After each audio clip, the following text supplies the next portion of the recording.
شروع اللہ کے نام سے جو بڑا مہربان نہایت رحم کرنے والا ہے۔ قرب قیامت کا ایک ایسا فتنہ جس کا خوف اور دبدبہ ہر زمانے میں پایا جاتا تھا۔ اس فتنے کا ذکر اگر صحابہ کرام کی مجلس میں ہو جاتا تو صحابہ زار و قطار رونا شروع کر دیتے اور اس فتنے سے اللہ پاک کی پناہ مانگتے۔ اس کائنات کی سب سے بڑا فتنہ یعنی کہ دجال، یہ دجال کون ہے اور دجال حقیقت میں کس شخصیت کا نام ہے، دجال کی پیدائش کب اور کیسے ہوئی، اور دجال کے ماں باپ کون ہیں، کیا حضور پاک صلی اللہ علیہ وآلہ وسلم کے زمانے میں بھی دجال موجود تھا، دجال اس وقت کہاں اور دجال اس دنیا میں کب ظاہر ہوگا۔ دوستو ان سارے سوالوں کا جواب ان کی قرآن و حدیث کی روشنی میں بتاؤں۔ دوستو نبی پاک صلی اللہ علیہ وآلہ وسلم نے ارشاد فرمایا، قیامت اس وقت تک قائم نہیں ہوگی جب تک کہ دجال اس دنیا میں ظاہر نہ ہو جائے۔ دجال کی ظاہری نشانیاں اور شکل و صورت کے بارے میں نبی پاک صلی اللہ علیہ وآلہ وسلم نے ارشاد فرمایا کہ دجال چھوٹے قد کا ہوگا اور وہ بدصورت ہوگا اور وہ ایک آنکھ سے اندھا ہوگا اور اس کے دونوں پاؤں ٹیڑھے ہوں گے، اس کے جسم میں بہت زیادہ بال ہوں گے، اس کے سر کے بال گنگرالے ہوں گے، اس کا رنگ سرخ یا گندمی ہوگا اور اس کی ناک طوطے کی چونچ جیسی ہوگی، اور دجال کی سب سے واحد نشانیاں یہ ہوں گی کہ ان کے ماتھے پر کفار لکھا ہوگا، اس کو ہر مسلمان پڑھ لے گا، اور جو پڑھا لکھا ہوگا یا ان پڑھ ہوگا لیکن کافر اور فاسق لوگ اس کو نہ پڑھ سکیں گے۔ دوستو دجال جب اس دنیا میں ظاہر ہوگا تو لوگوں کے سامنے وہ پرہیزگار بن کر رہے گا تاکہ لوگ زیادہ سے زیادہ اس کی پیروی کریں،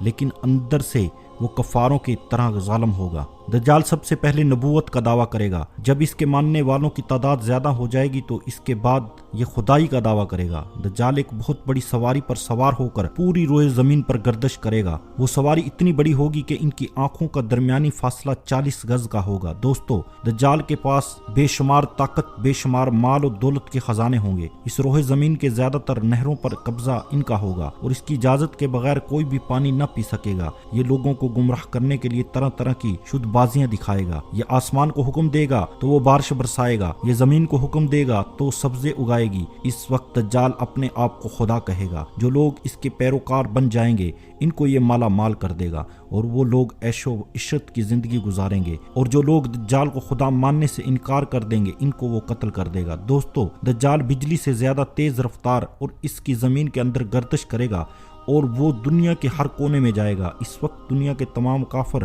اور اسرائیلی لوگ اس کی حمایت کریں گے اور اس کی جماعت کے ساتھ شامل ہو جائیں گے، لیکن جو سچا مسلمان ہوگا وہ اس کو پہچان لے گا اور اس کو ماننے سے انکار کر دے گا۔ دجال پوری زمین پر فتنہ اور فساد پھیلانے کے بعد مکہ اور مدینہ منورہ کی طرف روانہ ہوگا۔ یہ جب مکہ میں داخل ہونے کی کوشش کرے گا تو اس کو مکہ میں داخل ہونے سے روک دیا جائے گا اور آخرکار مکہ سے ذلیل و خوار ہو کر مدینہ منورہ کی طرف جائے گا۔ اس وقت مدینہ منورہ کے 7 دروازے ہوں گے اور ہر دروازے پر اللہ تبارک تعالیٰ کی طرف سے ایک نگہبان فرشتہ مقرر ہوگا جو اس کو مدینہ منورہ میں داخل ہونے نہیں دے گا۔ اس وقت دجال مکہ اور مدینہ کے باہر کھڑے ہو کر خوفناک چیخ مارے گا۔ اس وقت مکہ اور مدینہ کے اندر جو بھی لوگ منافقین ہوں گے وہ اس کی آواز سن کر باہر نکل آئیں گے اور دجال کے گروہ میں شامل ہو جائیں گے۔ دوستو دجال 40 دن تک دنیا میں رہے گا اور آخرکار امام مہدی علیہ السلام اور حضرت عیسیٰ علیہ السلام کے ساتھ ان کا مقابلہ ہوگا۔ اس وقت دجال کا لشکر دنیا اعتبار سے مسلمانوں سے زیادہ مضبوط اور طاقتور ہوگا۔ اس وقت مسلمانوں اور دجالی گروہ کے درمیان ایک بہت بڑی جنگ ہوگی۔ اس جنگ کے اندر دجالی ہار جائیں گے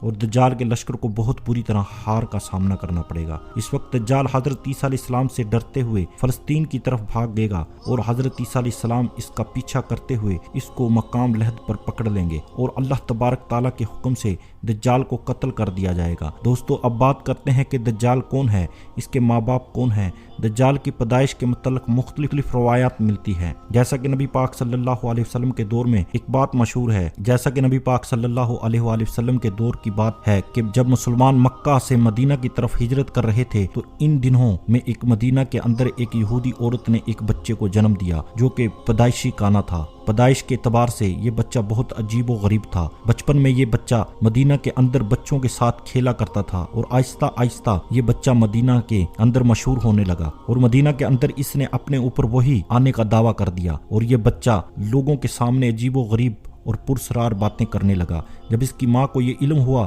کہ ماں حضور پاک صلی اللہ علیہ وآلہ وسلم کی خدمت میں آئی اور اپنے بیٹے کا سارا حال نبی پاک صلی اللہ علیہ وسلم کو بتا دیا اور اس بچے کی ماں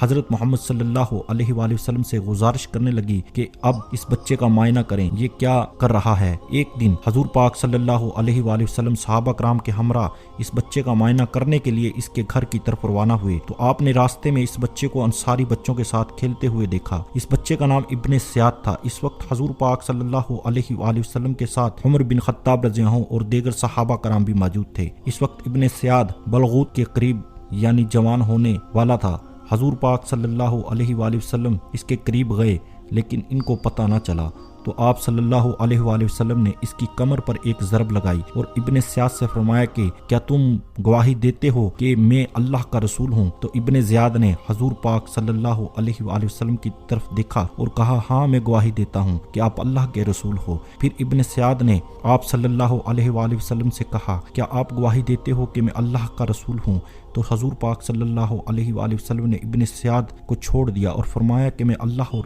اس کے رسولوں پر ایمان لایا۔ اس کے بعد حضور پاک صلی اللہ علیہ وسلم نے ابن زیاد سے پوچھا کہ تم کیا دیکھتے ہو؟ تو ابن زیاد نے کہا کہ میں سمندر پر عرش دیکھتا ہوں۔ تو اس وقت حضور پاک صلی اللہ علیہ وآلہ وسلم نے ارشاد فرمایا کہ وہ ابلیس کی چال ہے۔ تو اس وقت ابن زیاد نے حضور پاک صلی اللہ علیہ وآلہ وسلم کو بتایا کہ میرے پاس سچی اور جھوٹی خبریں آتی ہیں۔ یہ بات سن کر پیارے نبی حضرت محمد صلی اللہ علیہ وآلہ وسلم نے فرمایا پھر تو تیرا معاملہ الٹ ہو گیا۔ اس کے بعد حضور پاک صلی اللہ علیہ وآلہ وسلم نے ابن زیاد سے فرمایا کہ میں نے تیرے لیے ایک چھپانے والی جگہ چیز چھپائی ہے۔ دراصل اس وقت حضور پاک صلی اللہ علیہ وآلہ وسلم نے اپنے دل کے اندر ایک لفظ دخان سوچا تھا۔ تو ابن زیاد آپ صلی اللہ علیہ وآلہ وسلم سے کہنے لگا کہ آپ نے دل کے اندر جو چیز چھپائی ہے وہ الدخ ہے۔ تو حضور پاک صلی اللہ علیہ وآلہ وسلم نے ارشاد فرمایا کہ ذلیل ہو جا، تیری قدرت بڑھ نہیں سکتی۔ اس وقت حضرت عمر بن خطاب رضی اللہ عنہ نے فرمایا کہ اگر آپ مجھے اجازت دیں تو میں اس کی گردن اڑا دوں۔ اس وقت پیارے نبی حضرت محمد صلی اللہ علیہ وسلم نے ارشاد فرمایا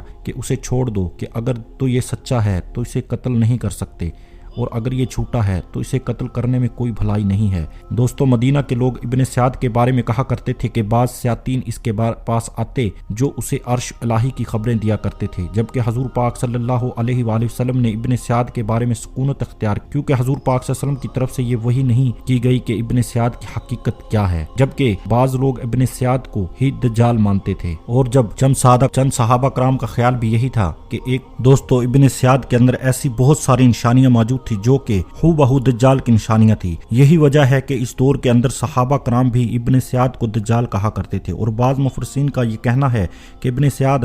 ہی وہ شخص ہے جو قیامت کے قریب دجال بن کر ظاہر ہوگا۔ حضرت ابو سعید خدری رضی اللہ عنہ بیان کرتے ہیں کہ ابن زیاد مجھ سے کہنے لگا کہ میں دجال کے ماں باپ کو بھی جانتا ہوں اور دجال کو بھی جانتا ہوں۔ تو اس وقت حضرت ابو سعید خدری رضی اللہ عنہ نے ابن زیاد سے کہا کیا تو اس بات کو پسند کرتا ہے کہ تو ہی دجال ہے؟ تو اس وقت ابن زیاد نے کہا کہ اگر مجھے دجال بنایا گیا تو میں اس بات کو ناپسند نہیں کروں گا کہ میں دجال بنوں، یعنی کہ میں دجال بننا پسند کروں گا۔ دوستو بعد مفسرین کا کہنا کہ ابن زیاد دجال نہیں ہے کیونکہ یہ بعد میں حضرت محمد صلی اللہ علیہ وآلہ وسلم پر ایمان لے آئے، بلکہ دجال حضرت سلمان علیہ السلام کے دور میں جنات اور انسانوں کے ملاپ سے پیدا ہوا تھا اور اس کے ماں باپ کو قتل کر دیا گیا تھا اور دجال کو ایک جزیرے کے اندر قید کر دیا گیا تھا اور انسانوں اور جنات کے ملاپ سے پیدا ہونے والا بچہ یعنی کہ دجال آج بھی اس جزیرے پر قید ہے اور اس کے ساتھ ساتھ شیطان اس کو ہر بات کی وحی پر خبر دیتے ہیں۔ دجال کی پیدائش کے بارے میں حضرت امام بخاری رضی اللہ عنہ رحمۃ اللہ